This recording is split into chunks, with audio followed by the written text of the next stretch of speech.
Hello दोस्तों, नमस्कार। अगर आप भी प्रतियोगी परीक्षाओं की तैयारी कर रहे हैं तो ये वीडियो आपके लिए अति महत्वपूर्ण होने वाली है। इसमें हम वैदिक सभ्यता को, विशेष करके उत्तर वैदिक काल को अति सरल, सहज और कॉन्सेप्ट वाइज डिस्कस करेंगे। और अगर आपने ये वीडियो पूरी देख ली तो मैं गारंटी देता हूं कि उसके बाद आपको कुछ भी कहीं दूसरी जगह पढ़ने की जरूरत नहीं पड़ेगी और बार बार आप रिवाइज की समस्या से भी बच जाओगे, क्योंकि ये एक ही बार पढ़ने और समझने से याद हो जाता है। चलो शुरू करते हैं। ठीक है।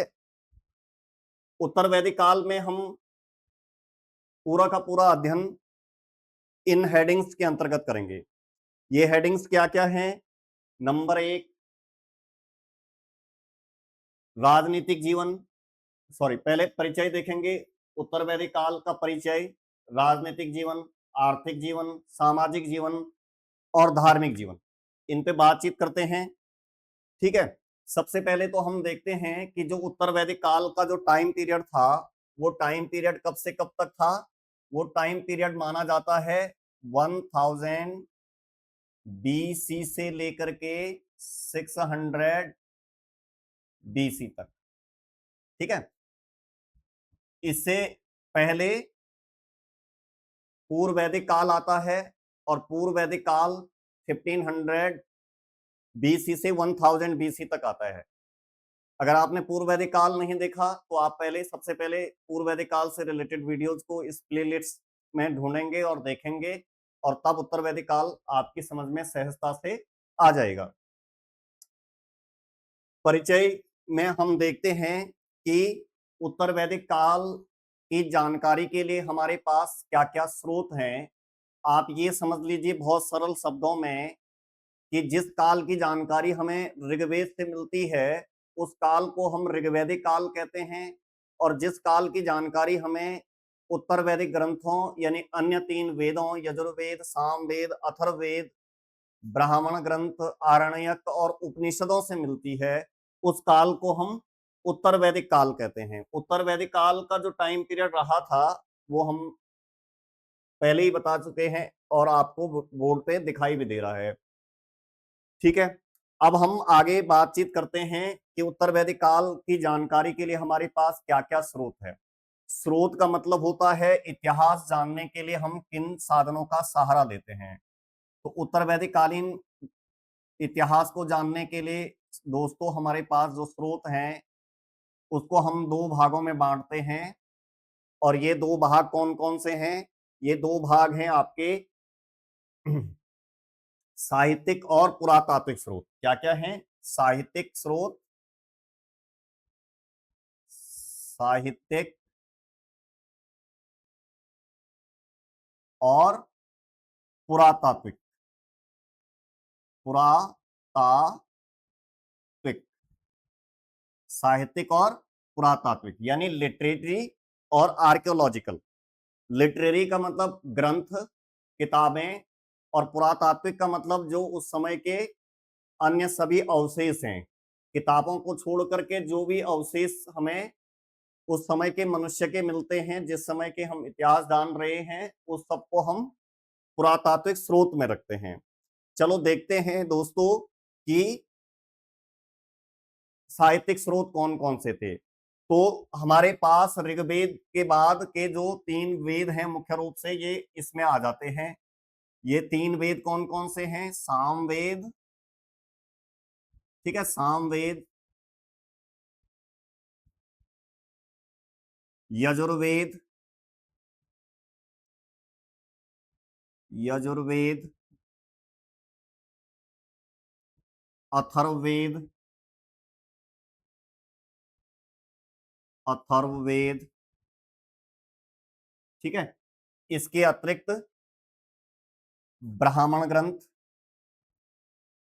वेदों पर कुछ ग्रंथ लिखे गए जिन्हें हम ब्राह्मण ग्रंथ कहते हैं, ब्राह्मण। फिर नंबर 5, आरण्यक। आरण्यक भी कुछ ग्रंथ हैं, आरण्यक। और नंबर 6, उपनिषद।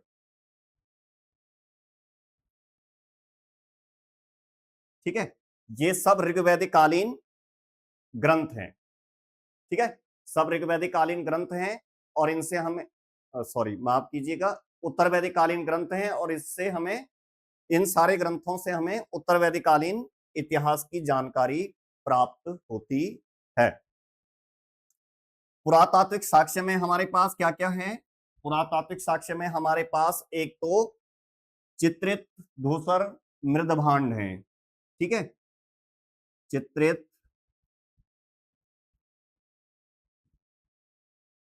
धूसर मृदभांड, ये आपको मृदभांड यानी मिट्टी के बर्तन, मृदभांड। और नंबर दो क्या है? लौह, लौह के साक्ष्य, ठीक है, लोहे के साक्ष्य। दोस्तों हमें ये बात ध्यान में रखना है कि भारत में सबसे पहले लोहे की खोज उत्तर वैदिक काल में हुई, लगभग 1100 बीसी से 1000 बीसी के मध्य भारत में लोहे की खोज होती है। भारत में लोहे का प्राचीनतम साक्ष्य उत्तर प्रदेश के अतरंजी खेड़ा से प्राप्त हुआ है। ये बात आपको बिल्कुल ध्यान में रखनी है और रट के चलना है, क्योंकि ये एग्जाम में बार बार रिपीट होने वाला पॉइंट होता है, ये तथ्य है, ठीक है। तो ये हमारे पास उत्तर वैदिक काल को जानने के प्रमुख साधन हो गए हैं, ठीक है। चलो आगे बढ़ते हैं। अब हम देखते हैं इसके बाद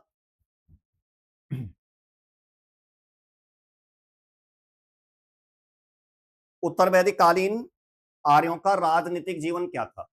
उत्तर वैदिक कालीन आर्यों का राजनीतिक जीवन क्या था? जैसे कि हमने पिछली वीडियोज में भी बताया है, मैं दोबारा भी बता रहा हूं, जब भी राजनीतिक जीवन को देखेंगे तो हम सबसे पहले क्या करेंगे, उस टाइम पीरियड के राजनीतिक जीवन के दो पार्ट कर देंगे। एक पार्ट क्या होगा? एक पार्ट होगा राजनीतिक विस्तार, राजनीतिक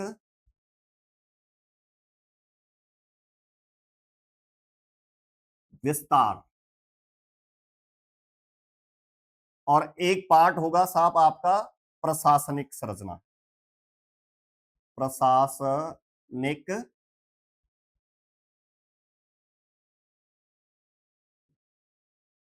संरचना। राजनीतिक विस्तार और प्रशासनिक संरचना, राजनीतिक विस्तार और प्रशासनिक संरचना, ठीक है, दो पार्ट में डिवाइड करके इसको देखेंगे और तो ये आसान हो जाएगा, ठीक है। चलो इसको सरल करके देखने की कोशिश करते हैं। राजनीतिक विस्तार का मतलब ये सभ्यता कहां से कहां तक थी, ठीक है। उत्तर वैदिक काल में आर्य का जो निवास स्थान था, यानी आर्यों का जो क्षेत्र था वो कहां से कहां तक था। तो आर्य जैसे कि हम जानते हैं कि मध्य एशिया से आए थे और ये घुमक्कड़ प्रकृति के थे, यानी जनजातीय थे, यायावर थे, अर्धघुमंतु थे, और ये अपने पशुओं के साथ अपना स्थान बदलते रहते थे। तो आर्य सबसे पहले भारत में पंजाब क्षेत्र में बसे और पंजाब से निकल करके धीरे धीरे वो उत्तर प्रदेश की तरफ आए, गंगा यमुना दोआब में। तो उत्तर वैदिक काल तक आते आते हम देखते हैं कि आर्यों का विस्तार क्या हो गया, पंजाब से निकल करके, पंजाब से कहां तक हो गया, गंगा यमुना दोआब तक, गंगा यमुना दोआब, गंगा यमुना दोआब। दोआब का मतलब होता है दो नदियों के बीच की जमीन। तो गंगा यमुना के बीच के क्षेत्र में आर्य बस गए, ठीक है। ऋग्वेद उत्तर वैदिक कालीन एक ग्रंथ शतपथ ब्राह्मण में हमें एक कहानी मिलती है, विधे माधव की कहानी। उस विधे माधव की कहानी में बताया गया है कि आर्य विधे, जो विधे माधव है, वो अपने गुरु राहुगण की सहायता से उसने, ठीक है, गंडक नदी तक के क्षेत्र को अग्नि के द्वारा शुद्ध किया। और गंडक नदी की जो पहचान है वो आज की गंडक नदी बिहार में है, ठीक है, और जिसको पहले सदा नीरा कहा जाता था, सदा नीरा नदी। और इस क्षेत्र में एक नया राज्य स्थापित हुआ जिसको मिथिला कहते हैं। तो यानी आर्य यहां से और आगे बढ़ गए और वो कहां तक पहुंच गए? बिहार तक। तो दोस्तों आप ये कहेंगे कि आर्य इस काल तक आते आते गंगा यमुना दोआब और पूर्व में बिहार में गंडक नदी तक पहुंचे। ये आर्यों का इस समय का भौगोलिक विस्तार था। दक्षिण की तरफ देखेंगे तो आर्य दक्षिण में ठीक है, ये पूर्व पश्चिमी विस्तार हो गया। दक्षिण में आर्य विदर्भ तक पहुंच गए, विदर्भ तक। ठीक है, दक्षिण में आर्यों का विस्तार विदर्भ तक हो गया। ये आर्यों का विस्तार था। अब क्या हुआ कि जब ये आर्य का विस्तार हो रहा था तो छोटे छोटे कबीले एक दूसरे में मिल रहे थे। छोटे छोटे कबीले एक दूसरे में मिल रहे थे और इनसे बड़े राज्यों का निर्माण हो रहा था। ठीक है, हम जानते हैं कि जो आर्य थे वो कबीलों में थे और प्रत्येक कबीले का एक प्रमुख होता था जिसे राजन्य कहा जाता था। ठीक है, कबीले को जन कहा जाता था और जन का प्रमुख राजन या उसको जनस्य गोप कहा जाता था। तो छोटे छोटे कबीलों में ये विभक्त थे और ये कबीले धीरे धीरे आपस में दो या दो से अधिक कबीले आपस में मर्ज होकर के बड़े राज्यों का निर्माण हो रहा था। ये उत्तर वैदिक काल की एक प्रमुख विशेषता बन गई। जैसे उदाहरण के लिए उत्तर वैदिक काल तक आते आते क्या हो जाता है?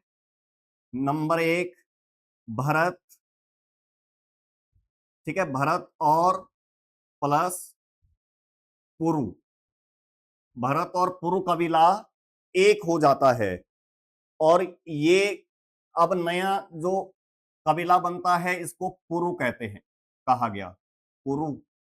ठीक है, और ये कुरु कबीला जो है वो दिल्ली और गंगा यमुना दोआब यानी विशेष करके मध्य ऊपरी दोआब क्षेत्र में बस गया।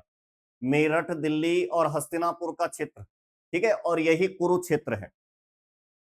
यही बाद में कुरुक्षेत्र बना और इसी कुरुक्षेत्र से महाभारत का युद्ध की कथा जुड़ी हुई है। ठीक है, तो इस तरह से ये दो कबीले आपस में मिलकर के कुरु नामक जनपद में संगठित हो गए। फिर हम देखते हैं कि मध्य गंगा दोआब में, ठीक है, मध्य गंगा दोआब में दो कबीले आपस में मिलकर के एक हो गए थे जिनका नाम था क्रिवी और प्लस तुर्वस। और जब ये एक हुए तो यहां पांचाल राज्य बना साहब, पांचाल, पांचाल राज्य। ठीक है, पांचाल राज्य बना। मध्य गंगा दोआब में पांचाल राज्य की स्थापना हुई। यहां एक खास बात देखने वाली ये होती है कि ये पांचाल दार्शनिक राजाओं के लिए जाना जाता था। प्रवाहन जयवली यहाँ का एक प्रसिद्ध दार्शनिक राजा हुआ करता था। ठीक है, तो ये पांचाल राज्य बना। तीसरा महत्वपूर्ण राज्य इस समय इस विकास के क्रम में जो बना वो बना सरयू नदी के किनारे कौशल राज्य, कौशल राज्य। ठीक है, और कौशल राम कथा से जुड़ा है, सरयू नदी के किनारे। ठीक है, कौशल राज्य की स्थापना हुई। वरुणा नदी के किनारे, वरुणा और 80 नदियों के संगम पर, गंगा के तट पर एक राज्य का निर्माण हुआ जिसको हम काशी कहते हैं। ठीक है, काशी, और जिसकी राजधानी वाराणसी थी। वरुणा और 80 नदियों के संगम पर होने के कारण इसको वाराणसी कहते हैं। काशी का एक प्रसिद्ध राजा का जिक्र उत्तर वैदिक कालीन ग्रंथों में मिलता है जिसका नाम था अजातशत्रु। ये एक प्रसिद्ध दार्शनिक राजा हुआ काशी का।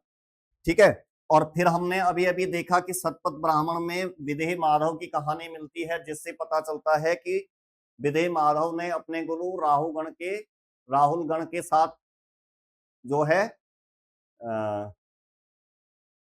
गंडक नदी तक के क्षेत्र को, सदानीरा नदी तक के क्षेत्र को किससे साफ किया? अग्नि से साफ किया। तो इस तरह से मिथिला राज्य बना। ठीक है, मिथिला यानी विदेह राज्य बना और उसकी राजधानी मिथिला थी। विदेह राज्य। ठीक है, जनक यहीं के राजा थे, रामचंद्र जी के ससुर, सीता जी के पिताजी जनक विदेह के ही राजा थे, आप जानते हैं। ठीक है, उसके अतिरिक्त में उत्तर वैदिक काल में हम देखते हैं कि जो सिंधु नदी के दोनों तटों पर गांधार राज्य था, गांधार। और गांधारी यहीं की थी, मामा शकुनी यहीं के थे, गांधार नरेश, ठीक है, शकुनी यहीं के थे, गांधारी यहीं की थी, गांधार, सॉरी गांधार होगा, गांधार राज्य। ठीक है, फिर हम देखते हैं साहब, ये गांधार राज्य और ब्यास नदी के बीच एक राज्य बना, ये 5 2 बार हो गया, ये 6 होगा, 6 7। ठीक है, सिंधु नदी के दोनों तटों पर गांधार राज्य और सिंधु और ब्यास नदी के बीच एक राज्य बना जिसका नाम था कैकेयी, कैकेयी राज्य। और कैकेयी राज्य का एक दार्शनिक राजा होता है जिसका नाम था अश्वपति कैकेयी। बहुत बार एग्जाम में पूछा जाता है कि अश्वपति कैकेयी कहां का राजा था, तो कैकेयी का राजा था, ये एक दार्शनिक राजा हुआ। ठीक है, और पंजाब में मद्र राज्य बना, पंजाब में मद्र राज्य की स्थापना हुई, मद्र। ठीक है, मद्र पांडु की एक घरवाली, ठीक है, एक घरवाली पांडु की जो थी वो कुंती थी और दूसरी घरवाली माद्री थी, माद्री इसी मद्र देश की राजकुमारी थी। ठीक है, और ये पूरा का पूरा क्षेत्र ऋग्वैदिक कालीन पृष्ठभूमि पर निर्मित उत्तर वैदिक कालीन आर्यों का निवास स्थान था। ठीक है, इस क्षेत्र में आर्य बसे हुए थे उत्तर वैदिक काल में, और ये राज्य ऋग्वैदिक कालीन राज्यों से थोड़ा बड़े थे। ऋग्वैदिक कालीन राज्यों को जन कहा जाता था, और उत्तर वैदिक काल तक आते आते ये जन आपस में मिलकर के बड़े राज्य में तब्दील हो गए, और इन बड़े राज्यों को जनपद कहा गया। ठीक है, आगे ये राज्य और भी बड़े होंगे और तब आप महाजनपद में जाएंगे, और आप जानते हैं कि महाजनपद काल के नाम से एक काल आगे जिसको बुद्ध काल या महाजनपद काल कहते हैं, तो ये राज्य बड़े होकर के महाजनपद बनेंगे, उसी को बुद्ध काल या महाजनपद काल कहते हैं। ठीक है, आर्य क्षेत्र के प्रभाव से बाहर भी कुछ नाम ऋग्वेद में उत्तर वैदिकालीन ग्रंथों में मिलते हैं, ये नाम है आर्य प्रभाव से बाहर। यहां ब्रात्य शब्द मिलता है, ब्रात्य, और ब्रात्य शब्द मगध के लिए यूज हुआ है, मगध। ठीक है, मगध, बिहार का मगध, और जो ये था ये आर्य प्रभाव से बाहर था। ठीक है, अनार्य जाति के लोग यहां रहते थे, ब्रात्य। ठीक है, फिर यहां पुलिंद शब्द आया है, पुलिंद, आर्यों के दक्षिण में पुलिंद रहते थे। ठीक है, शबर शब्द आया है, उड़ीसा वाले क्षेत्र में शबर रहते थे, ये आर्य क्षेत्र के बाहर थे। दोस्तों फिर ध्यान से समझने की कोशिश करना है, ये आपको कहीं बहुत इजीली मिलने वाला नहीं है, लेकिन बहुत काम की चीज है। ठीक है, तो राजनीतिक विस्तार में हम देखते हैं कि उत्तर वैदिक काल तक आते आते आर्य पंजाब से निकल करके गंगा यमुना दोआब और यहां तक कि बिहार तक पहुंच गए, दक्षिण में आर्य विदर्भ तक पहुंच गए, और ये छोटे छोटे जो कबीले थे वो आपस में मर्ज होकर के बड़े कबीलों का निर्माण करने लगे, होने लगा इस पीरियड में। और ये इस तरह से दिल्ली मेरठ के आसपास कुरु, ठीक है, मध्य गंगा यमुना दोआब में पांचाल राज्य बना, सरयू नदी के किनारे कौशल राज्य की स्थापना हुई, वरुणा और अस्सी नदियों के संगम पर वाराणसी या काशी राज्य बना। ठीक है, बिहार में विदेह राज्य बना जिसकी राजधानी मिथिला थी, सिंधु नदी के दोनों तरफ गांधार राज्य की स्थापना हुई, कैकेयी राज्य बना ब्यास और सिंधु नदी के बीच, पंजाब में मद्र राज्य बना। ठीक है, और उसके बाहर आर्य प्रभाव के बाहर भी कुछ राज्य थे जिसमें ब्रात्य मगध के लिए कहा गया है, पुलिंद दक्षिण भारत के राज्यों के लिए कहा गया है, जो दक्षिण में थे, आर्य के दक्षिण में, यहां दक्षिण भारत में बोला, आर्यों के दक्षिण में, शबर उड़ीसा और मध्य देश में थे। ठीक है, इस तरह से। तो ये तो राजनीतिक विस्तार हो गया आर्यों का उत्तर वैदिक काल में। फिर हम देखते हैं कि प्रशासनिक संरचना क्या रही थी इस समय। तो प्रशासनिक संरचना सेम वही थी जो ऋग्वैदिक कालीन थी, ठीक है, लेकिन वहां थोड़ा सा चेंज हो गया था। वो चेंज ये हुआ था कि यहां पर ऋग्वैदिक काल में सबसे बड़ी प्रशासनिक यूनिट यानी जो राज्य था, राज्य को जन कहा जाता था। यहां जन आपस में मिलकर के बड़े हो गए थे जैसे ये हो रहे हैं, और ये जन से जनपद बन गया। तो सबसे ऊपर जनपद था, जनपद, ठीक है, जनपद, जनपद का प्रमुख होता था राजा। जनपद के नीचे विश था, और विश का प्रमुख विशपति, ठीक है, विश के नीचे ग्राम, और ग्राम का प्रमुख ग्रामीणी, ठीक है, और ग्राम के बाद नीचे कुल, कुल ही बना रहा, और कुल का प्रमुख कुल, कुलप, ठीक है। सिर्फ एक चेंजमेंट आपको दिखाई दे रहा होगा, वो है ऋग्वैदिक काल में यहां पे जन था जिसका प्रमुख राजन होता था। अब जन बड़े होकर के उन्हें जनपद कहा जाने लगा। तो ऋग्वैदिक काल से उत्तर वैदिक काल तक आते आते राजनीतिक संरचना में सबसे महत्वपूर्ण परिवर्तन यह होता है कि छोटे छोटे जन मिलकर के बड़े राज्यों का निर्माण करते हैं, और जिन्हें हम जनपद कहते हैं। तो जन का स्थान जनपद ने ले लिया, ठीक है। और चूंकि इस काल तक आते आते जो ऋग्वैदिक आर्य थे वो भूमि से भी जुड़ गए थे, ठीक है। अब पहले कबीले पर, जन पर आधारित राज्य थे, इसलिए राजा जनस्य गोपा की उपाधि धारण करता था। अब क्षेत्र पर आधारित राज्यों की स्थापना होने लगी। अब भूमि पर स्थापित, भूमि से संबद्ध हो गए राज्य, राजा। पहले उन्हें भूमि से कोई लेना देना नहीं था, वो कबीले के प्रमुख के रूप में होते थे। अब वो भूमि के स्वामी होगी। इसीलिए उत्तर वैदिक काल तक आते आते राजा जनस्य गोपा की उपाधि धारण करने लगे। सॉरी, उत्तर ऋग्वैदिक काल में राजा जनस्य गोपा की उपाधि धारण करता था, और उत्तर वैदिक काल तक आते आते राजा सर्वभूमिपति और एकराट जैसी उपाधियां धारण करने लगे।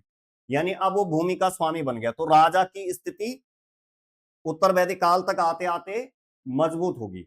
राजा की स्थिति उत्तर वैदिक काल तक आते आते मजबूत होगी, और अब वो सर्वभूमिपति जैसी उपाधियां धारण करने लगा।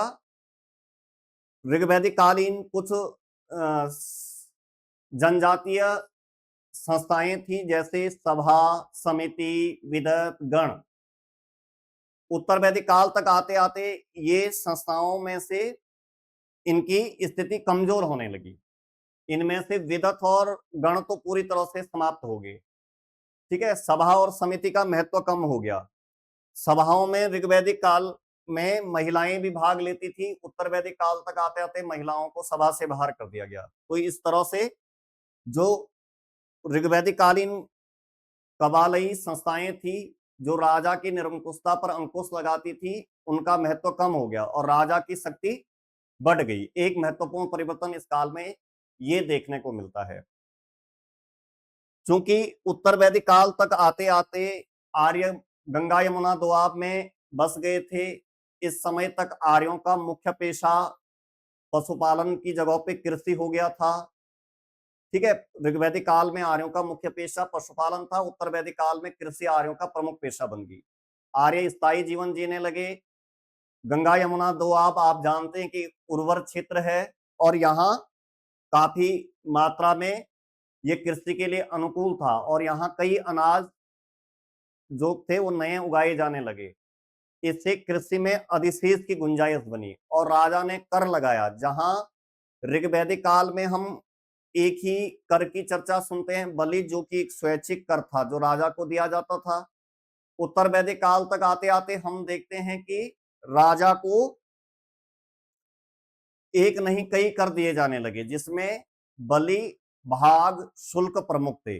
बलि तो स्वैच्छिक दान था, भाग उत्पादन में राजा का अंश था, और शुल्क एक प्रकार की चुंगी थी।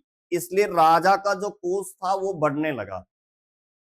अब राजा क्या करता था कि कोष बढ़ने से उसकी शक्ति में महत्वपूर्ण वृद्धि हुई। यद्यपि अभी भी राजा जो है अपना परमानेंट उसके पास नौकरशाही नहीं थी, न ही कोई नियमित सेना थी। वो सेना को वेतन भत्ते कुछ नहीं देता था। ठीक है, सेना कबीले के लोगों से ही बनती थी और युद्ध के बाद वो खत्म हो जाती थी। इस काल में हमें राजा के की सहायता के लिए कुछ अधिकारियों की भी चर्चा मिलती है। ये चर्चा यजुर्वेद में है, जहां इसे रत्नी कहा गया है। ठीक है, और यहाँ रत्नियों की संख्या 12 बताई गई है। ठीक है, ऋग्वैदिक उत्तर वैदिक कालीन ग्रंथों से हमें सूचना मिलती है कि राजा की सहायता के लिए 12 प्रमुख अधिकारी होते थे, जिन्हें रत्नी कहा जाता था। जैसे इसमें प्रमुख रत्नी थे, एक तो युवराज होता था जो राजा का उत्तराधिकारी था, महिषी जो राजा की प्रधान महारानी होती थी, पुरोहित जो राजा का प्रमुख परामर्शदाता होता था। ठीक है, सूत जो कि राजा का रथ चलाता था। ठीक है, पालागल ये राजा का मित्र होता था, ये दूध का काम भी करता था, ये एक विदूषक होता था। ठीक है, अक्षवाप पासे के खेल में राजा का जो है वो साथ देता था। ठीक है, संग्रहित ये जो था कोषाध्यक्ष होता था। ठीक है, क्षत्र ये द्वारपाल था उस समय का। ठीक है, गोविकर्तन ये शिकार में राजा के साथ चलता था। ठीक, इस तरह से 12 महत्वपूर्ण अधिकारियों की चर्चा मिलती है, जिन्हें हम क्या कहते हैं, कहते थे उस समय रत्नी कहते थे। ठीक है, तो इस तरह से आपने देखा कि उत्तर वैदिक काल की जो प्रशासनिक संरचना थी और उत्तर वैदिक कालीन राजनीतिक विस्तार, उसको हमने बहुत डिटेल से समझने की कोशिश की। उम्मीद है कि ये आपको लाभदायक होगा। इस इससे आपकी संरचना जो संकल्पना है वैदिक काल या इतिहास के बारे में, वो मजबूत होगी। और अगर आपको ये वीडियो पसंद आती है तो आप इस चैनल को सब्सक्राइब करेंगे, ऐसा मेरा विश्वास है। इसको शेयर करेंगे ज़्यादा से ज़्यादा लोगों तक, लाइक करेंगे, कमेंट्स करेंगे, कुछ कमियां हैं तो वो बताएंगे। और अगर आप ऐसा करेंगे तो इससे हमारा मनोबल भी बढ़ेगा और हम आगे और काम करेंगे। दोस्तों, ये फ्री ऑफ कॉस्ट है। शिक्षा का प्रचार करना, शिक्षा का दान देना, और दान केवल मैं ही नहीं दूंगा, अगर आप इसको शेयर करेंगे, चैनल को सब्सक्राइब करेंगे, लाइक करेंगे, आगे बढ़ाएंगे, तो आप भी इसमें सहभागी हैं। धन्यवाद। जय हिंद।